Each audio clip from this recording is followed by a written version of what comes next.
নমস্কার, আপনারা দেখছেন সময় কলকাতা। আর খেলা হবে নিয়ে রয়েছে আপনাদের সঙ্গে আমি প্রবীর। মোহাম্মদ সামি আদৌ ভারতীয় ভোটার তো? উঠেছে এ প্রশ্ন। আর তার কারণ এসআইআর এর শুনানিতে তলব করা হয়েছে এই আন্তর্জাতিক তারকা ক্রিকেটারকে। হ্যাঁ, ঠিকই শুনছেন, আন্তর্জাতিক স্তরে ভারতের প্রতিনিধিত্ব করেছেন বিশ্বকাপ, চ্যাম্পিয়ন্স ট্রফির মতো বেগার টুর্নামেন্টগুলিতে ভারতের জার্সি পরে ঝুড়ি ঝুড়ি উইকেট পেয়েছেন। আর তারপরেও এই প্রশ্ন তারকা পেসারকে নিয়ে। টাইমিংটাও দারুণ। বাংলার প্রতিনিধিত্ব করতে রাজ্যের বাইরে গিয়েছেন এখন এই তারকা পেসার। জানা গিয়েছে কলকাতা পুরসভার অন্তর্গত 93 নম্বর ওয়ার্ডে ভোটার তিনি, যা রাসবিহারী বিধানসভা কেন্দ্রের অন্তর্ভুক্ত। সেখানকার ভোটার হিসেবে নথিভুক্ত রয়েছে এই তারকা পেসারের নাম। কিন্তু এসআইআর শুনানিতে সোমবার ডেকে পাঠানো হয়েছে সাবিকে। আপাতত সাবি বাংলার হয়ে বিজয় হাজারে ট্রফি খেলতে রাজকোটে রয়েছেন।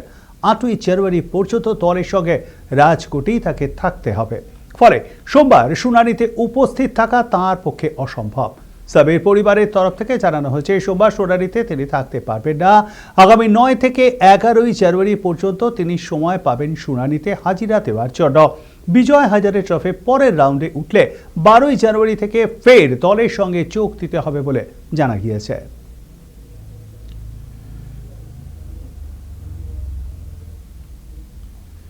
টেস্ট ক্রিকেটে ঘরের মাঠে একটা সময় অপ্রতিরোধ্য ছিল টিম ইন্ডিয়া। অস্ট্রেলিয়া হোক কিংবা ইংল্যান্ড, ভারতের মাটিতে সিরিজ জিতে ফিরতে পারত না কোনো দলই। কিন্তু এখন দিন বদলেছে, ভেঙেছে সেই ধারা। 2024 সালে ঘরের মাঠে নিউজিল্যান্ডের বিরুদ্ধে হোয়াইট ওয়াশ হতে হয়েছে ভারতকে। পরে ক্যারিবিয়ানদের বিরুদ্ধে জিতলেও দল ফের মুখ থুবড়ে পড়েছে দক্ষিণ আফ্রিকার সিরিজে। তেম্বা বাভুমাদের বিরুদ্ধে 2 ম্যাচ হেরে ফের হোয়াইট ওয়াশের লজ্জা। এই ব্যর্থতার পরে প্রশ্নের মুখে পড়ে হেড কোচ গৌতম গম্ভীরের দল পরিচালনার দক্ষতা। এবার কি তার উপরে আস্থা হারাচ্ছে বিসিসিআই? প্রথম একাদশ নিয়ে অযথা পরীক্ষা নিরীক্ষা করতে দেখা গিয়েছে গৌতম গম্ভীরকে। এই সঙ্গে যোগ হয়েছে স্পেশালিস্ট ব্যাটার বা বোলারের পরিবর্তে দলে অলরাউন্ডারদের ভিড় বাড়ানো, যা অনেক ক্ষেত্রেই বিপাকে ফেলেছে টিমকে। শুধু তাই নয়, হর্ষিত রানা, প্রসিদ্ধ কৃষ্ণরা পারফর্ম করতে না পারলেও তাদেরকে 3-এর পর 3 দলে জায়গা দেওয়া নিয়ে উঠছে প্রশ্ন। এই পরিস্থিতিতে লাল বলের ক্রিকেটে গম্ভীরকে কোচের পদ থেকে সরানোর দাবি তোলেন অনেকেই। বোর্ড তেমন ইঙ্গিতে না দিলেও আর এক প্রাক্তন ক্রিকেটার VVS লক্ষ্মণের পরামর্শ নেওয়ার কথা জানিয়ে দিয়েছে বোর্ড। ভবিষ্যতে যে কোনো টেস্ট সিরিজের আগে পিসিসিআইকে 15 দিনের প্রস্তুতি শিবিরের আয়োজনের পরামর্শ দিয়েছেন শুভমান গিল। এই প্রস্তুতি শিবিরের সময় গৌতম গম্ভীর সীমিত ওভারের ম্যাচের দল নিয়ে ব্যস্ত থাকতে পারেন। তখন VVS লক্ষ্মণের পরামর্শ নিতে পারে ভারতীয় ক্রিকেট দল। এই নিয়ে বোর্ডের এক কর্তা জানিয়েছেন, গম্ভীরের অনুপস্থিতিতে লক্ষ্মণের তত্ত্বাবধানে লাল বলের প্রস্তুতি শিবিরে অংশ নিতে পারেন ভারতীয় ক্রিকেটাররা। এই মুহূর্তে বিসিসিআই এর সেন্টার ফর এক্সেলেন্সের প্রধান হিসেবে দায়িত্ব সামলাচ্ছেন VVS লক্ষ্মণ। প্লেয়ারদের ট্রেনিং বা কোচিংয়েও যথেষ্টই দক্ষ লক্ষ্মণ, তাই পরোক্ষভাবে গম্ভীরের ওপর চাপ বাড়ালো বোর্ড, এমনটাই মনে করছে বিশেষজ্ঞরা। উল্লেখ্য, জুলাই মাসে 2 ম্যাচের টেস্ট সিরিজ খেলতে শ্রীলঙ্কা যাবে ভারতীয় ক্রিকেট দল।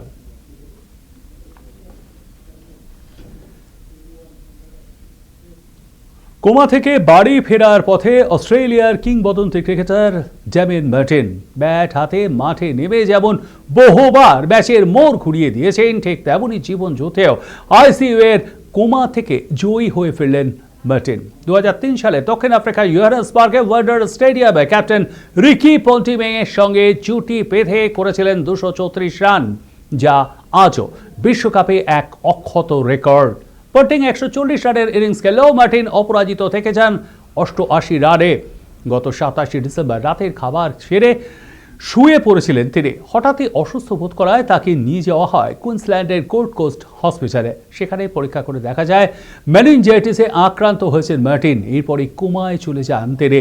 পরিবার তো বটেই, এমনকি আতঙ্কিত হয়ে পড়েন তার সতীর্থরাও। নতুন বছরেই ঘটল মিরাকল। কোমা থেকে ফিরে এসেছেন মার্টিন, কথাও বলতে পারছেন একটু একটু করে। চিকিৎসকরা বলছেন ICU থেকে এই যে কোমা থেকে তিনি উঠে এসেছেন, মার্টিনের ফিরে আসাটা এটা সত্যি আশ্চর্য ছাড়া আর কিছু নয়। হাসপাতাল সূত্রে খবর, দ্রুতই মার্টিনকে ICU থেকে বের করে জেনারেল বেডে ট্রান্সফার করা হবে। 1992 থেকে 2006 অস্ট্রেলিয়ার হয়ে 67টি টেস্ট ম্যাচ খেলেছেন ডেভিড মার্টিন। খেলেছেন 208টি একদিনের ম্যাচও। T20 খেলেছেন 4টিতে। 3টি ফরম্যাট মিলিয়ে সেঞ্চুরি করেছেন 18টি, 60টি half century. Steve Waugh, Ricky পন্টিংয়ের বিধ্বংসী অস্ট্রেলিয়া দলের অন্যতম গুরুত্বপূর্ণ সদস্য ছিলেন মার্টিন। তাঁর জুড়িতে 1999, 2003 বিশ্বকাপ ছাড়াও রয়েছে 2006 সালের চ্যাম্পিয়ন্স ট্রফি।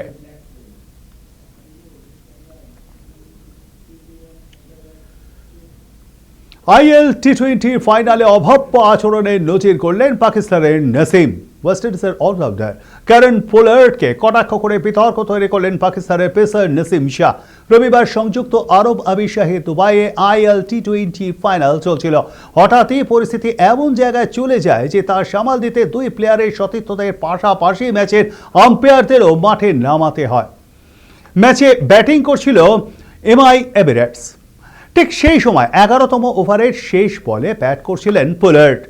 বোলার ছিলেন ডেজার্ট ভাইপার্সের নাসিম শাহ। নাসিমের কুটলেন্থের বল পোলার্ডের ব্যাটে লাগার পর ব্যাট প্যাডে লাগে এবং তা সরাসরি চলে যায় পেসারের কাছে। নাসিম শাহ মাটি থেকে বলটা তুলে নিয়ে পোলার্ডকে পৃথক করেন। তবে এই আচরণ ভালোভাবে নেননি পোলার্ড। তিনিও সরাসরি নাসিমের থেকে হেঁটে যান এবং কিছু একটা বলেন। পাল্টা নাসিমও কিছু বলেন। এই নিয়েই দুই প্লেয়ারের মধ্যে শুরু হয় তর্ক। তবে এই ঘটনা থেকে পরিষ্কার নাসিম শাহ প্রথমে ঝামেলা সৃষ্টি করেন। তিনি মাটি থেকে বলটা তুলে পোলার্ডকে কটাক্ষ না করলে এই সমস্যাটা তৈরি হতো না। ডেজার্ট ভাইপার্স এই প্রথমবার আইএল টি-20 জিতল। তারা ফাইনালে এমআই এমিরেটসকে 46 রানে পরাজিত করে। প্রথমে ব্যাট করে ভাইপার্স 4 উইকেট হারিয়ে 182 রান তুলে অধিনায়ক স্যাম করেন 74 রান। জবাবে রান তাড়া করতে নেমে এমআই এমিরেটস মাত্র 136 রানেই গুটিয়ে যায়। ডেভিড পায়েন ও নাসিম শাহ 3টি করে উইকেট নেন।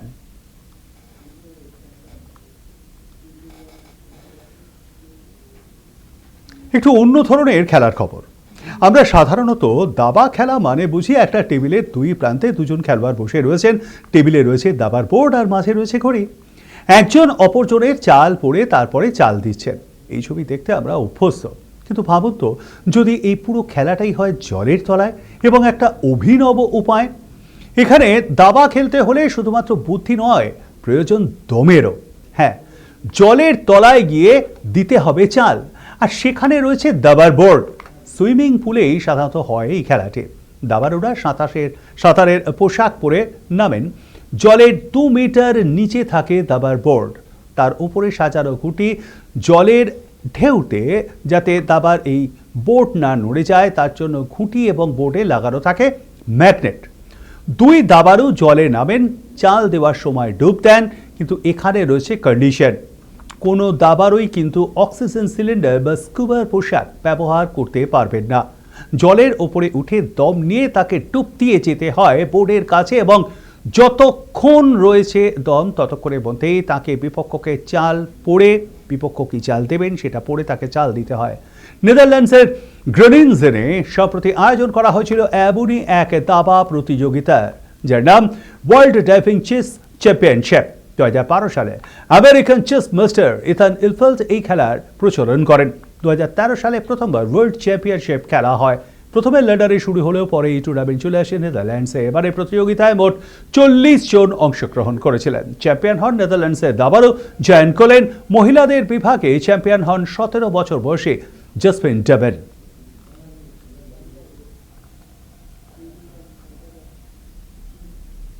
এখন এ পর্যন্তই। দেখতে থাকুন সময় কলকাতা। সময় বলবে সময়ের কথা। নমস্কার।